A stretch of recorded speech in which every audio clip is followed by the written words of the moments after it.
Dios les bendiga. Miren, hoy estamos en un nuevo episodio y tenemos dos invitados muy especiales. Nos acompaña hermano Jeremías con su esposa, hermana Sujei. Bienvenidos al podcast de Juventud Betel.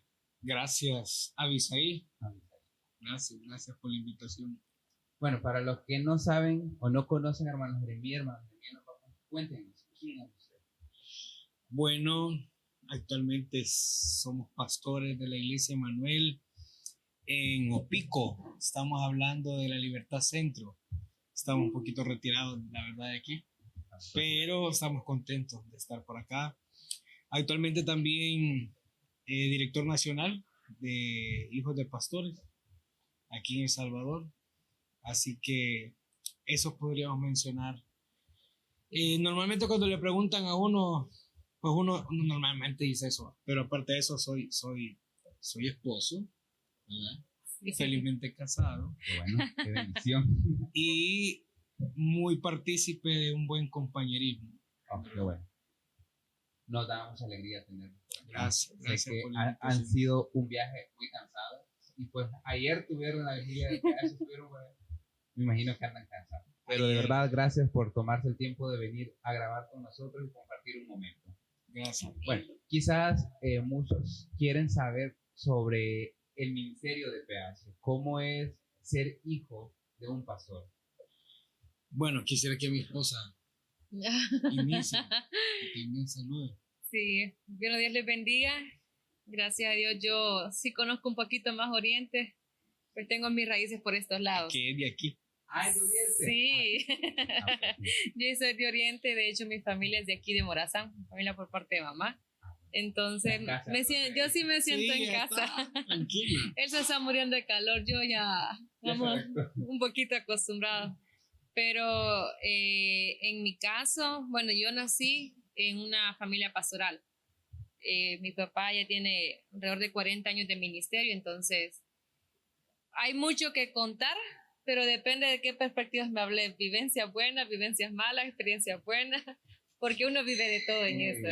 Uno vive de todo. Bueno, yo quizás no muchos saben, pero también soy nieto de un pastor, pero no es un pastor de la asamblea, es un pastor de la Iglesia Apostólica y Profeta F-120. Creo que han escuchado esa misión. Entonces, abuelo tiene años de pastorear y pues yo me crecí en otra iglesia, no me crecí en la asamblea, pero siempre he servido en la área de multimedia, ayudándole a él. Toda la vida, bueno, desde mis 8 años he vivido haciendo eso. Conoce bien, digamos, la labor pastoral. Y el peso que conlleva eso. Y justamente de eso vamos a hablar ahora. Creo que quizás no muchos ven el esfuerzo o todo lo que conlleva ser de la familia pastoral. Quizás muchos piensan, pero es un ministerio, pero no conllevan que hay que darle a la padre, a la madre y todo lo que hay detrás de eso. Así que nos gustaría que nos cuenten un poco sobre eso. Bueno, la verdad que ser hijo de pastor es maravilloso, pero hay muchas cosas que no se ven. Yo lo podría quizás comparar como una obra de teatro. Entonces, lo que normalmente el público ve es la obra, mas no ve lo que hay detrás de esa obra. Los ensayos, las preparaciones, las correcciones, el aprendizaje que se tiene que tener, los ensayos preventivos a eso, y un sinfín de acontecimientos que hay detrás de un escenario. Y quizás la familia pastoral, pues es algo similar, porque lo que se vive dentro de la familia pastoral, dentro de la casa pastoral, a veces es muy diferente a lo que se logra ver o que los miembros de nuestras congregaciones pueden ver. Entonces, al no ser un poco empático, al no ser empática la congregación con la familia pastoral, puede ignorar estos acontecimientos. Pero cuando dentro de la congregación hay buenos amigos, buenos lazos, ciertos miembros pueden llegar a conocer un poco más de cerca a la familia pastoral. Pero sí hay mucha carga, obviamente hay mucha carga. Hace poco hablábamos con otro hijo de pastor y nos comentaba una situación que él vivía.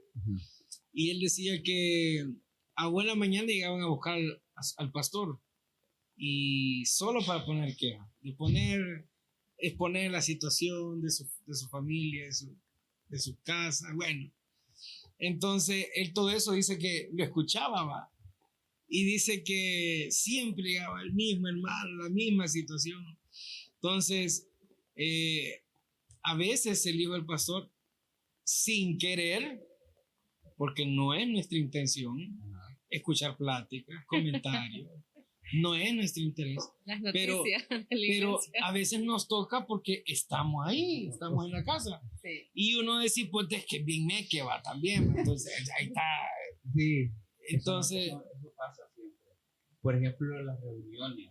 A veces, por ejemplo, con el abuelo, yo siempre nos topábamos que a veces el abuelo los 2 sábados, era reunión con los ministros. Y ahí estábamos mis 2 hermanas y yo estábamos, y los abuelos nos decían, pasen, vengan a comer con nosotros. Y los hermanos, escucharon todo lo que se va a hacer en la iglesia, escucharon la programación.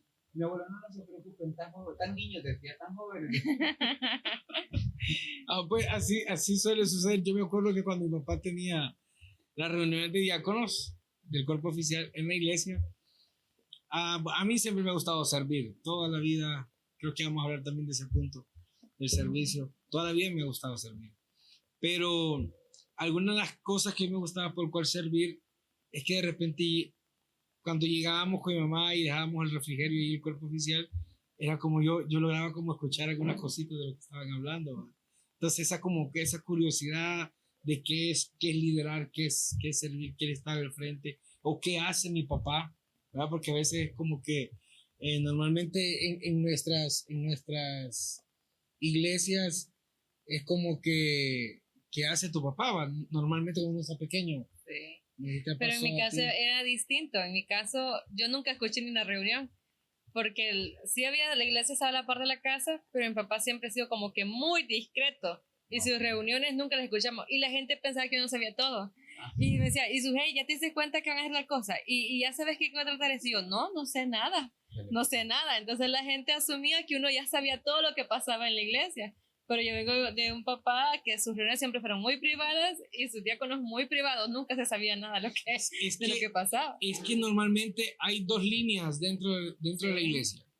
Hay una línea que va formal, que es el pastor, el cuerpo oficial, los líderes. O sea, esa línea de autoridad que se respeta, esas cosas uno no las sabe, las ignora. Sí.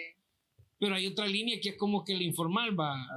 Lo que se hace rápido, improviso. Entonces como que se riega la bulla y es como que ya todos lo sabemos. Sí, siento que en esa parte, por ejemplo, abuelo, sí me acuerdo que él cuando hacía reuniones de carácter importante, él las hacía en la iglesia.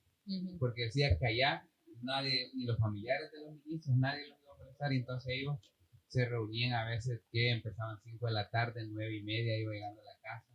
Pero reuniones a veces una actividad, él las hacía en la casa. Sí, ahí es donde se dice, hay una línea que sí se tiene que respetar, porque solo son cosas muy privadas. Es tema de orden. O es tema ya de líderes, de personas que de verdad solo necesitan escuchar ellos. Son cosas que no se pueden divulgar entre la misma familia. Y eso sí uno lo entiende.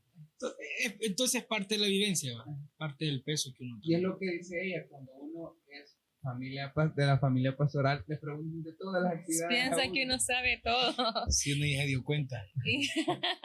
No, y a veces cuando tenés un cargo dentro de la iglesia, piensan que tenés fácil todo porque tu papá es el pastor.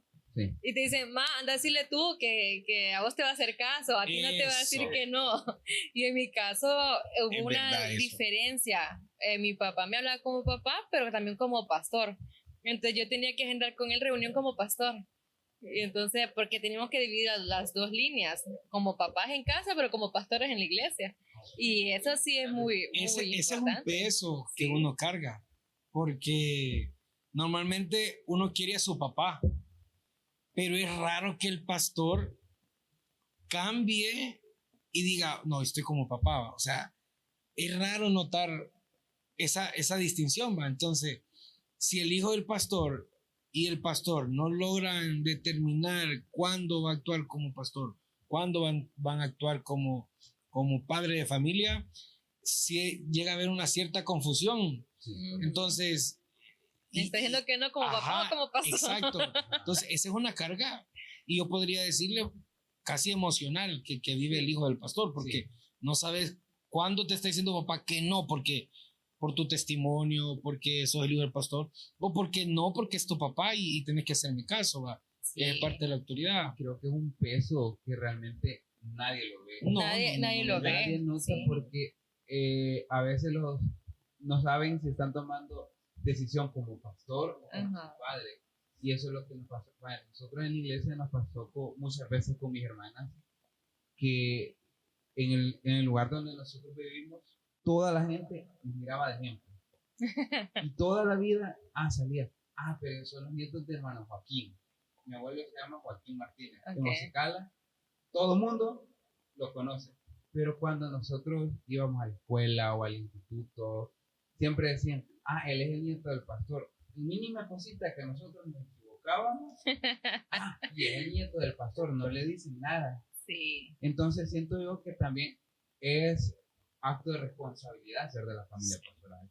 Es una responsabilidad, y uno quizás dice, sí, uno comete errores, pero a quien miran no es a nosotros, es a su papá, su abuelo, en este caso, ¿quién es el pastor? Y eso cuesta entenderlo, hasta que uno sea grande sabe que tienen razón, porque cada acto que uno hacía, sí, pues lo perjudica a uno, pero quieras o no, también perjudica al pastor.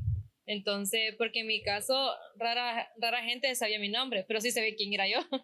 Entonces, ella es la hija del hermano Arqueta, decía, o el pastor. Pero mi nombre no se lo sabían, solo sabían la referencia de quién era. Esa es otra cosa que pasa, porque, por ejemplo, a nosotros, en Ocicala, nadie nos conoce por ese nombre. El nieto del pastor Joaquín. El nieto del pastor Joaquín. La nieta del pastor Joaquín. Y te otorgan un peso bien grande, pues, porque, o sea, no, yo no soy, o sea, yo soy Ere, ¿va? Ya hay una Yo etiqueta. soy Ere, pero no, de repente es como que no, es el hijo del pastor, entonces sentí como aquella carga, ¿va? En tus hombros. Y es lo que dijo ahí el punto. A veces de pequeños nosotros no entendemos la carga que eso es, y lo decimos, es algo normal, pero ya grandes venimos a analizar y vemos en realidad el peso que eso es. Sí, o el daño colateral que uno puede hacer con una pequeña acción. Es correcto.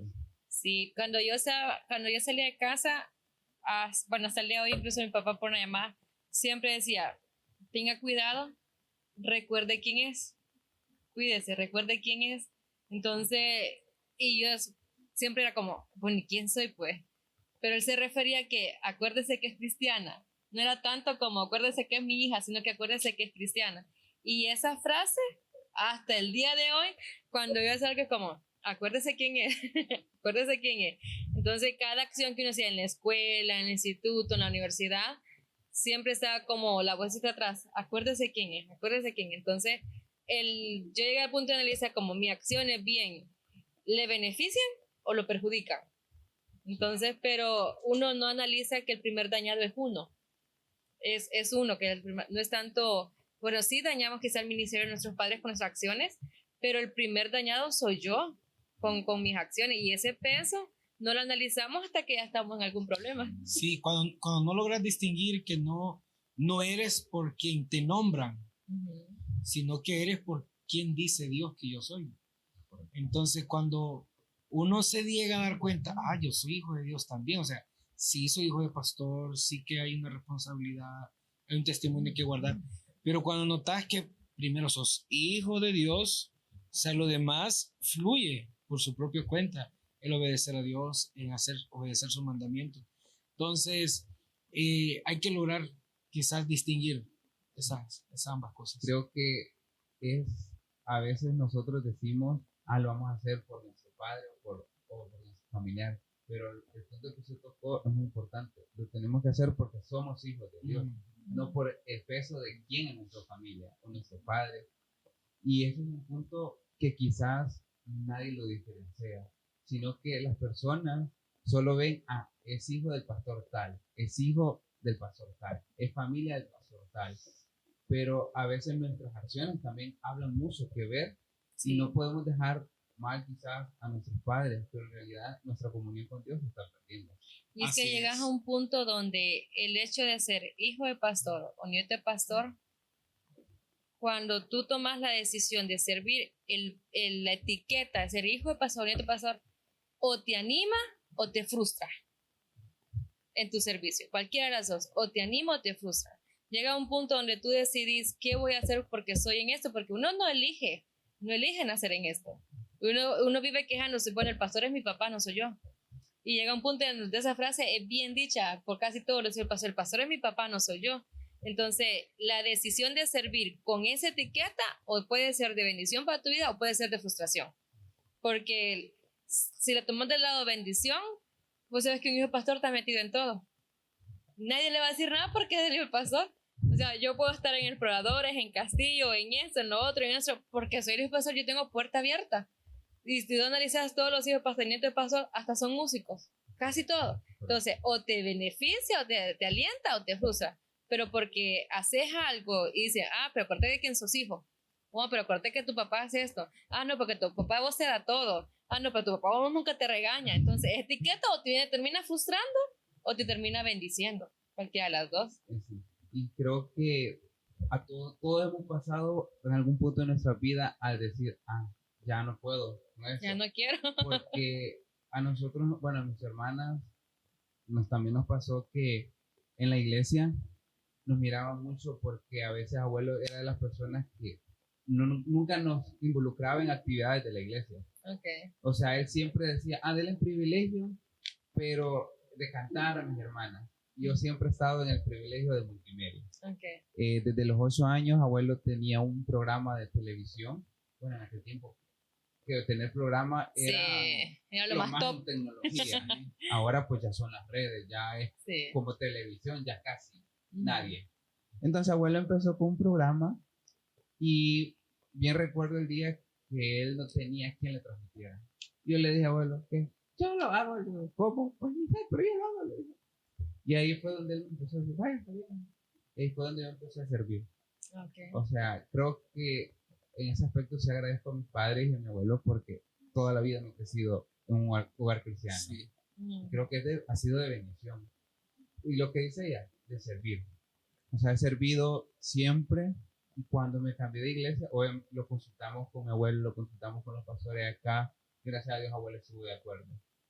Y ahora, pues, nos dice que qué bendición que todavía estamos sirviendo. Sí, es que dentro del peso también hay algo maravilloso y es esa parte, o sea, que no podemos ignorar tampoco. O sea, es una bendición realmente el ser hijo de pastor. Es una bendición poder conocer de cerca el servicio a Dios. Porque créeme que, o sea, ver el servicio de Dios, ver a mi papá y verlo y ver de cerca el amar, Laura, o sea, eso también eso es inigual. Sí. Creo que nadie más puede ver el esfuerzo de un pastor, sino que sus hijos. Cerca.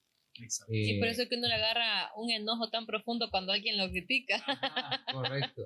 Porque un pastor, o sea, se desvela su mensaje, se desvela tal cosa de la iglesia. Por ejemplo, hay algún fallecido de la iglesia, el pastor tiene que ir. Y a veces no solamente dentro de la iglesia, a veces hasta la comunidad. Todo. Entonces creo yo que es algo que solo los que estamos en el círculo de la familia pastoral lo podemos ver el esfuerzo. O incluso la vez en que se cancela algo familiar porque surgió algún problema. Que hay alguna cena de cumpleaños, pero es que hay tal actividad. Y cosas así, la gente no lo nota. No lo nota. Porque, y eso es un punto muy importante. Mi abuelo es de las personas que él, a veces los hijos decían, papá, vamos a distraernos, salgamos a tal lado, a comer aunque sea unas pupusas o un café. No tengo servicio en iglesia. Él siempre ha preferido ir a la iglesia y ya si después del culto vamos. Pero mientras tanto prefiero voy a perderse un culto. No. Cuando él estuvo enfermo, él tuvo como 2-3 meses en la casa grave, o sea, le agarró una bacteria y pues lastimosamente lo debilitó. O sea, él no comió casi por un mes completito, solo puro suero. Porque todo lo que comía lo arrojaba. Lo vomita, ajá. Y ese tiempo para él dice que no poder leer la Biblia, porque no tenía ni fuerzas para leer, no poder estar en la iglesia. Dice que para él fue lo peor que le Sí. pudo pasar. Él lo cuenta y dice, no, yo no le deseo esto a nadie, porque él ha sido un hombre que todo el tiempo, si está en la casa, está escribiendo mensajes. Él, y si no, en el culto. Él ha sido, y estar un mes y medio en casa. Qué Sí. tortura debió Acostado. haber sido. para Sí, él eso fue- es pero la, que- es la muerte. Sí, y él decía, no, yo quiero que mejor Dios me lleve, no quiero Sí, y ahora lo dice, que quiere morir predicando, porque él no quiere estar en una cama, quiere morir haciendo lo que él ama. Sí, qué tortura. Y creo que para todo pastor le pasa eso. A nosotros era que si salíamos, podíamos salir en la mañana, pero a las 3 teníamos que estar en la iglesia, porque a las 4 era el culto, teníamos que estar una hora antes. Siempre fue una hora antes de todo. Y hay otra actividad, sí, pero a las 3 tengo que estar ya en la casa. A las 3 tengo que estar ya en la iglesia. Y era de los que abría el templo una hora antes o media hora antes. ese amor es el que uno lo lleva también Sí. a seguir ahora en nuestro caso con mi esposa, seguir sirviéndole a Dios. ¿Verdad? Creo que es algo que quizás, lo que dijo usted, que lo Ujú. venimos a notar ya cuando estamos grandes. Cuando estamos grandes. De pequeño quizás sí lo disfrutamos, pero no valoramos todo el esfuerzo que hace. Sí. Y eso de seguir el legado, creo que es algo muy importante en su caso, que son pastores. Creo que para ustedes es un orgullo seguir lo que su padre también. Amén. Fue una decisión muy difícil. Eso. a Yo eso no voy. quería. Eso, justamente eso le iba a preguntar. Creo que la de tomar la decisión no fue fácil. Pero ha sido la mejor decisión. Sí, ahora sí. No, es que uno ve de todo. Claro, es que sí hay de todo, o sea, pero uno tiene que amar la obra de Dios, Sí, porque si nosotros lo vemos de una perspectiva del trato que a lo mejor hemos recibido o de las críticas que hemos recibido, uno quedaría decepcionado, pero cuando uno ve la obra de Dios, uno no ve a un individuo, uno ve una comunidad, uno ve el cuerpo de Cristo.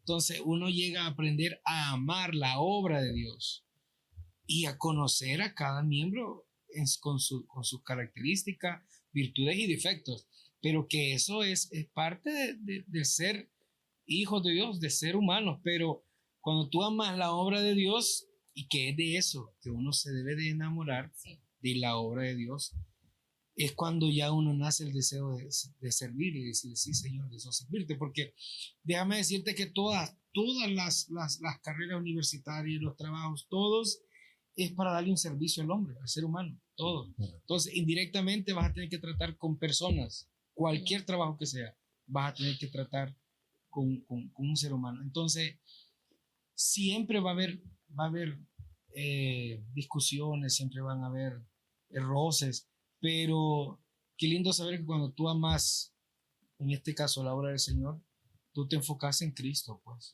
te enfocas en Dios.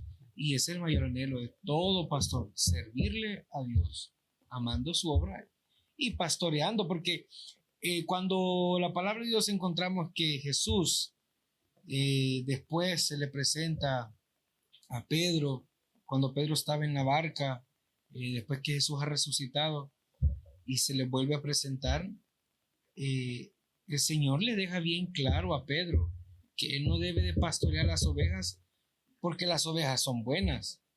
Él las debe pastorear porque me amas. Y y Cristo se asegura de que Pedro esté consciente de que va a pastorear la obra, no porque ame a las ovejas, no porque lo ama a él. Entonces le dice, Pedro, ¿me amas? Entonces, amar a Dios para nosotros es servir. Y ese fue el meollo de todo el asunto para servirle a él, para aceptar la decisión. ¿Cuánto amas a Dios? Sí, Porque, de hecho, ayer lo hablaba el predicador, cualquiera de tus decisiones te van a empujar a amar al Señor, al final. O sea, si tú decidís servirle, te vas a enamorar muchísimo de Él. Y si te decidís alejarte, cuando ya toca fondo, volvés a buscarlo a Él. Entonces, cualquiera de las dos decisiones te va a empujar siempre el Señor. Es correcto, y eso sí es cierto. Cualquiera de las dos decisiones. Entonces, uno puede decir, no, yo no quiero, porque en mi caso, y no es que yo venga de una iglesia mala, no. De hecho, la iglesia que yo salí es muy hermosa. Pero el trabajo que conlleva ser pastor, yo decía, no, no, pero sabes que al final el Señor te prepara para eso que es un llamado. Entonces, y yo decía, no, y de broma en broma yo quizás me iba alejando de que no quería caer en eso. Pero cuando el Señor, como dice en el buen salvadoreño, me topó al cerco, me arrinconó, fue como, ok, Señor, te voy a servir. Y prepara el corazón para eso. Que el Señor siempre te va a preparar el corazón. Así que hoy seguimos con el legado. Qué bueno, y es de bendición. Es de bendición. Amén. Sí. Creo que a veces también lo que dijo ella, a veces nosotros topamos el cerco y ya no hayamos para dónde agarrar, pero todas las decisiones siempre nos llevan a buscar a Él. A Él. Y creo que el punto donde ya nos damos cuenta es de lo que usted dijo. Cuando ya uno empieza a servir, uno se va enamorando más de Él. Se enamora. Y valora mucho lo que los Y papás valora hacen. mucho. Sí.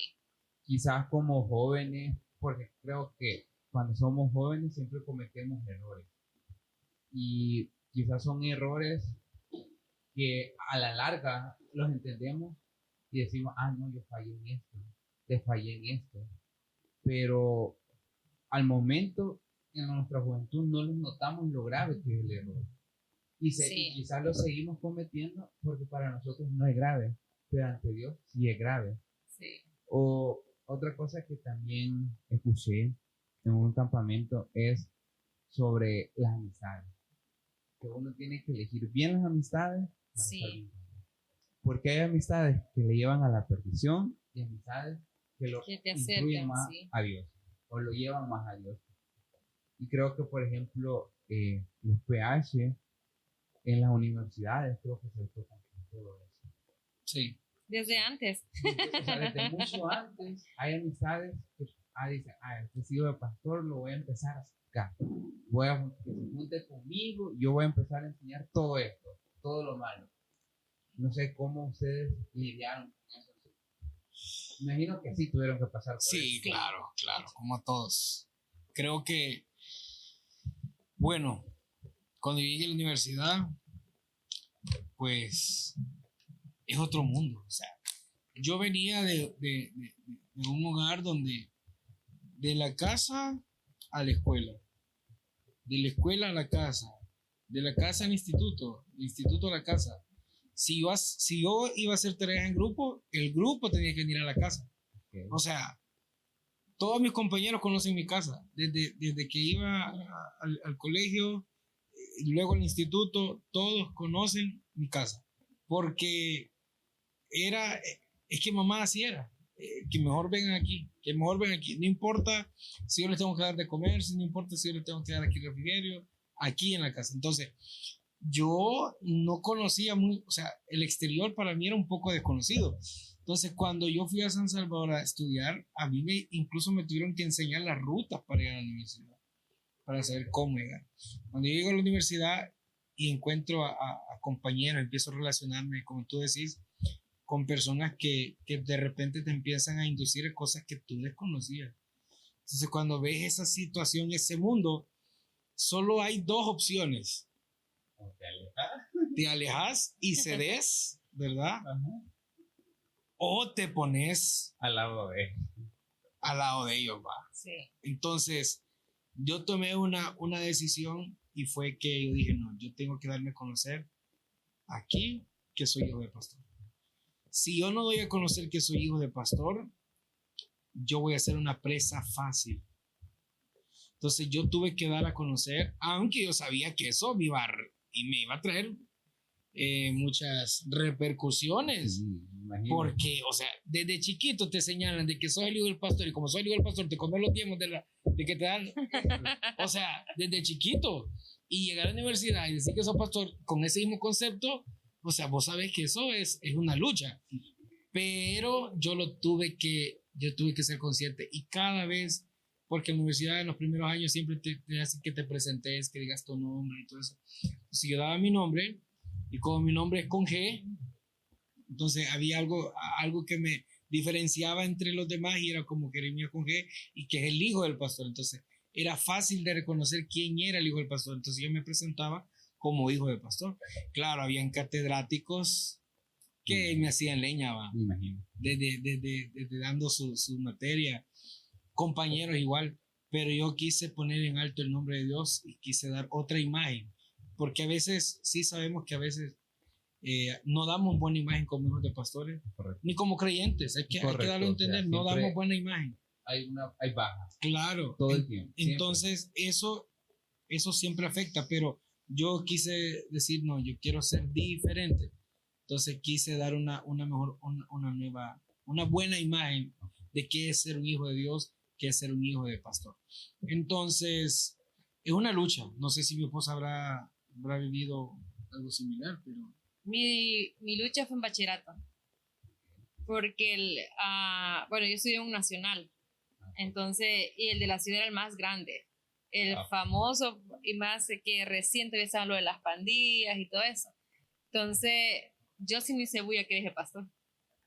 Es más, ni dije que era cristiana, sino porque mis compañeros que yo llevaba de básica, tuvimos el mismo grupo en bachillerato, entonces ellos ya sabían. Okay. Y yo sí nunca tuve ni siquiera un compañero cristiano. Mi grupo de amigos no era cristiano. Y al inicio sí yo traté como de no darme a conocer y me estaba yendo mal. Entonces, como dijo un pastor, un amigo que escuchamos ahí en una predica, yo no ocupé salirme de la iglesia para conocer lo malo. Entonces, ya el siguiente año, segundo y tercero, sí yo decidí como, no, yo tengo que cambiar, tengo que decir que soy cristiana. Entonces, al inicio no respetaban que yo era cristiana porque yo no puse mis límites. Pero en segundo año yo ya empecé a poner los límites y ya fue como no, ya después ellos era como que me respetaban. Vamos a hacer tareas, no vayan a fumar porque van a ir la sujei, o no vayan a tener una cerveza porque eso, y antes no me respetaban eso, ellos hacían y decían enfrente de mí. Nunca probé nada, tampoco, ¿verdad? Simplemente no puse los límites con mis amigos, pero ya en segundo año, en tercero, ya era como, ok, hay que reunirnos al día. Ustedes saben que ese día yo tengo culto, no puedo, llego después si quieren. Entonces ellos ya sabían mi forma de vida y todo lo que yo hacía. Ya en la universidad no, porque yo estudié con un grupo de becados que eran cristianos. Okay. Entonces, nuestra lucha eran en conjunto todos los estudiantes contra los catedráticos, porque decían, ese es el grupo de los pastores, ese es el grupo de los cristianos, y no nos querían dar clase por eso. Entonces, yo tuve que poner límites durante el bachillerato, y eso me llevó a tener muchas amistades no cristianas, pero si uno desde el inicio no dice quién es y pone limitancias, entonces siempre le van a subir a uno y agarrarlo como en bolsa de pato en todo lo que hace. Pero creo que esa experiencia, el bachillerato, me llevó a que la universidad, y como ya la estudié ya un poco ya más grandecita, más madura, entonces no me costó mucho poner en claro quién era. Pero sí es necesario ponerlo. Creo que en el caso de nosotros, Musicala, como todo el mundo ya nos conocía, sí, mi hermanita, la menor, ella siempre fue un poquito tremenda. y una vez en la escuela recuerdo que le llamaron a mi mamá, mire hermana, su hija ha tenido un problema, estaba en la dirección porque le había pegado a otra alumna y vino contando, no, ella empezó, yo me defendí, yo le devolví uno y era como que en la escuela los maestros no decían, la alumna tal, no, la nieta del pastor, la nieta del pastor. Abuelo no le dijo nada, solo le dijo, hija, cuando te pegue mejor deja y contanos. Porque no le quiso decir nada más porque estaba pequeño. O sea, acuérdense que a veces también uno de niños es impulsivo. Sí.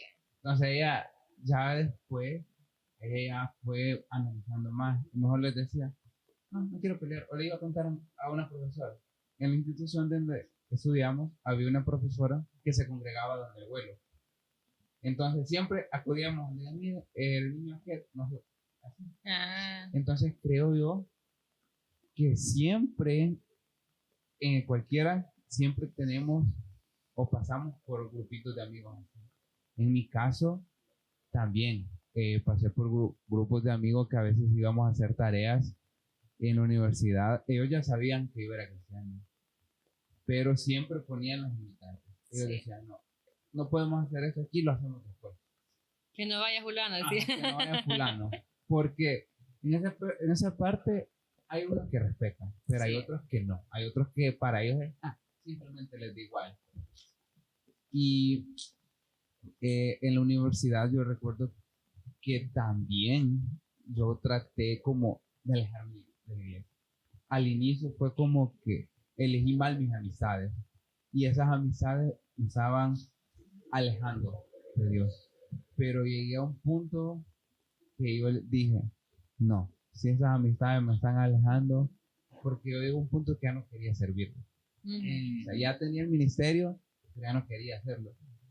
Y le decía a mi abuelo, ¿por qué no me está más? O sea, ya no puedo yo solo. Así.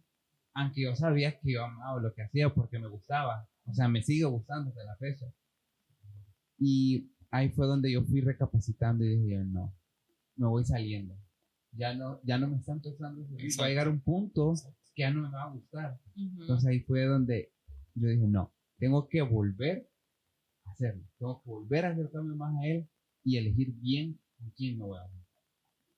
Así es. Porque pasa, o sea, siempre llega un punto de la juventud que quizás no nos alejamos por completo, pero sí estamos saliendo del camino. Sí, es que acordate que como el que no practica las buenas obras, tampoco va a dejar que otros las practiquen. Porque, y es ahí donde uno tiene como cristiano influir en los demás.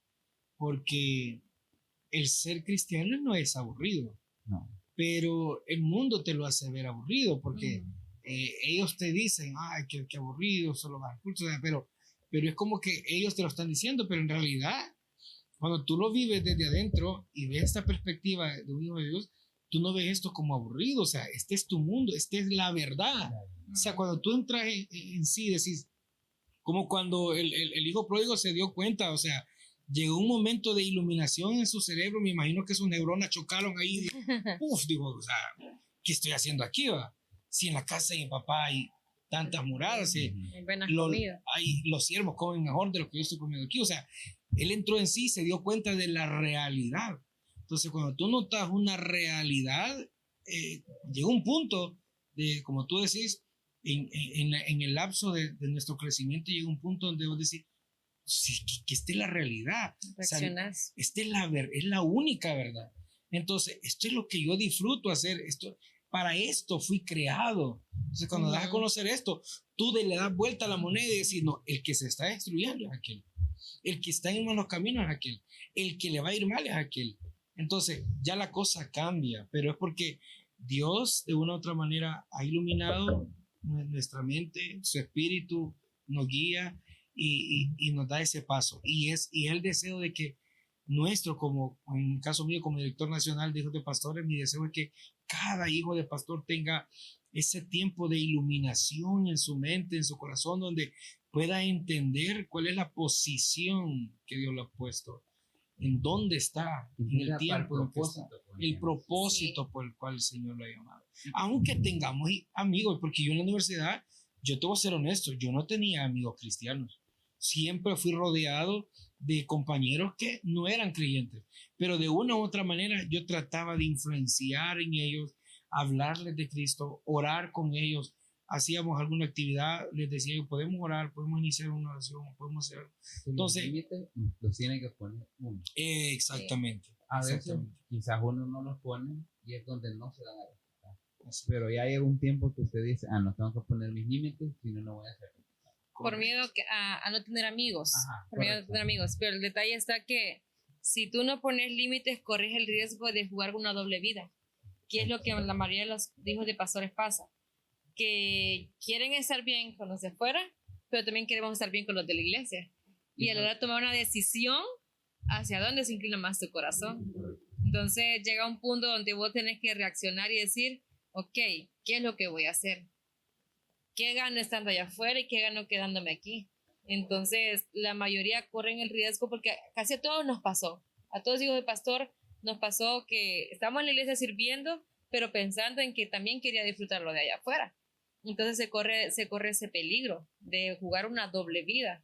Y ahí es donde uno se dan los dientes. Sí. Así es que animar, ¿verdad? Tanto a los hijos de pastores, pero también como a todos los creyentes.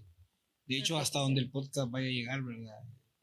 Que sea de bendición para sus vidas y que podamos entender que tenemos un propósito, ¿verdad? Un propósito por el cual estamos aquí. Es lo que hablábamos con Eliseo en el podcast pasado, que todos, independientemente sea cristiano o no sea cristiano, hemos nacido con un propósito. Amén. Y quizás a veces no lo descubrimos luego. En mi caso, me comentaba Eliseo que yo no sabía que el propósito que Dios tenía para mí era servir en el ministerio multimedia. O sea, yo de niño no comprendía que ese era el propósito que Dios tenía conmigo. Lo vine a comprender hasta ya grande.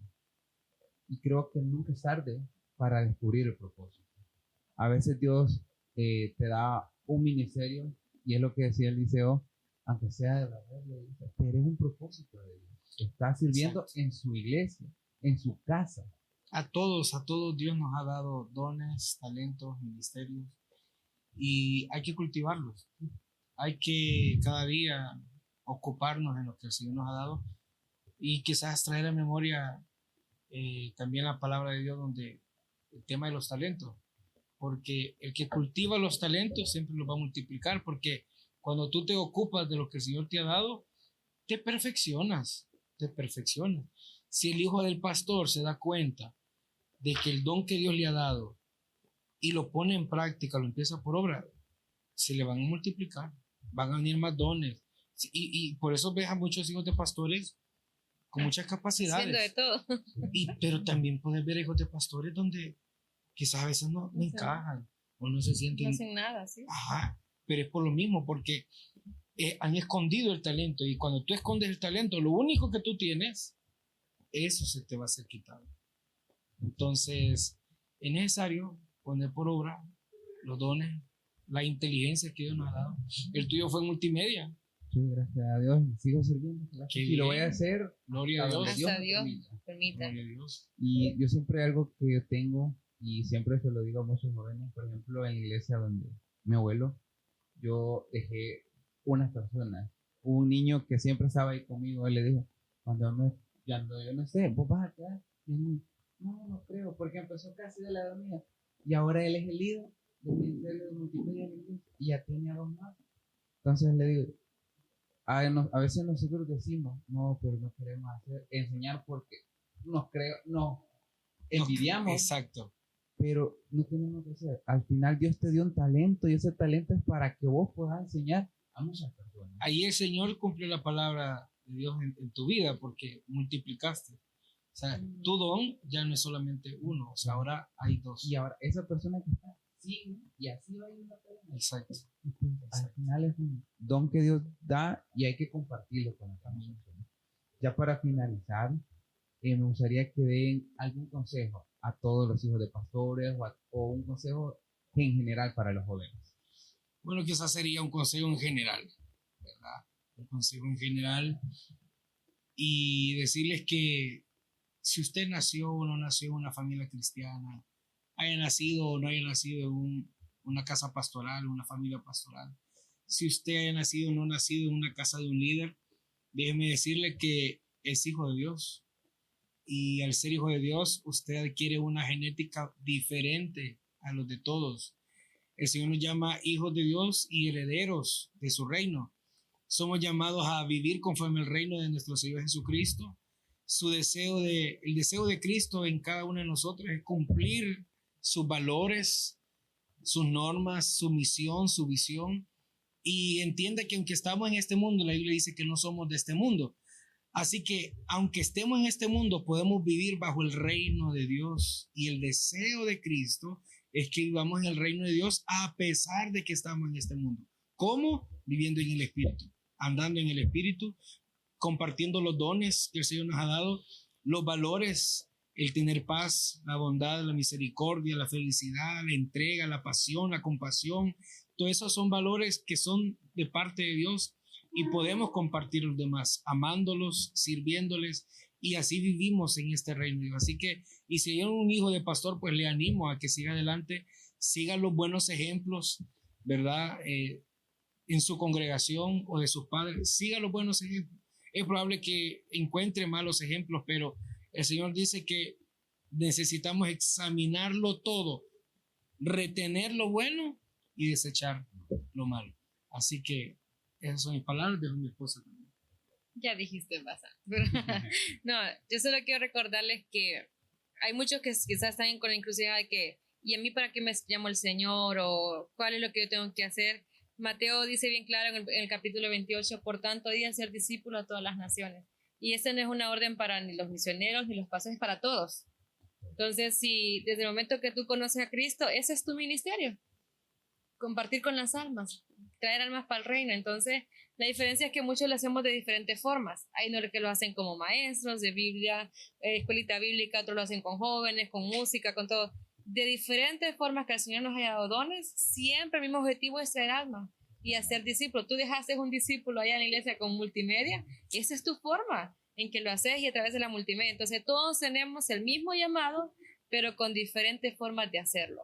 Entonces, la habilidad de uno, yo no te puedo usar la computadora, hermano.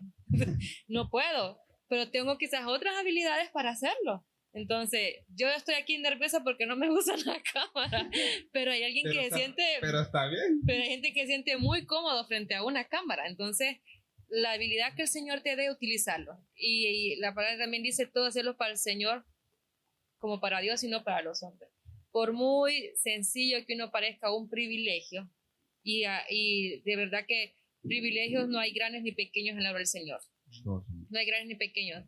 Barrer es un privilegio, estar en los baños es un privilegio, vender es un privilegio, predicar es un privilegio, y todos tienen recompensa en el reino. Así que si hay una encrucijada en el corazón que no sabes qué hacer, métete más con el Señor para que te lo revele todo y hacerlo como para el Señor. Pero cualquiera, sea hijo de pastor, músico, ministro, es para el Señor que lo hacemos. Bueno, de verdad, fue un gusto compartir con ustedes. Sé que tuvieron un viaje cansado, no sé, tuvieron una vigilia.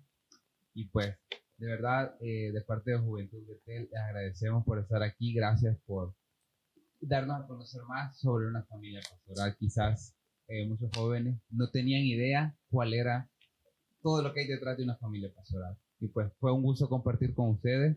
Dios les bendiga, y pues a todos los jóvenes que nos están viendo. Gracias. Siempre hay un ministerio para cada uno de ustedes. Así que no se rinden, como dijo la hermana, busquen más de él. Bueno, también un saludo a los que están detrás de cámara. Sí, hay varios. Hay varios aquí. Yo aquí los quería sentados, pero no quería.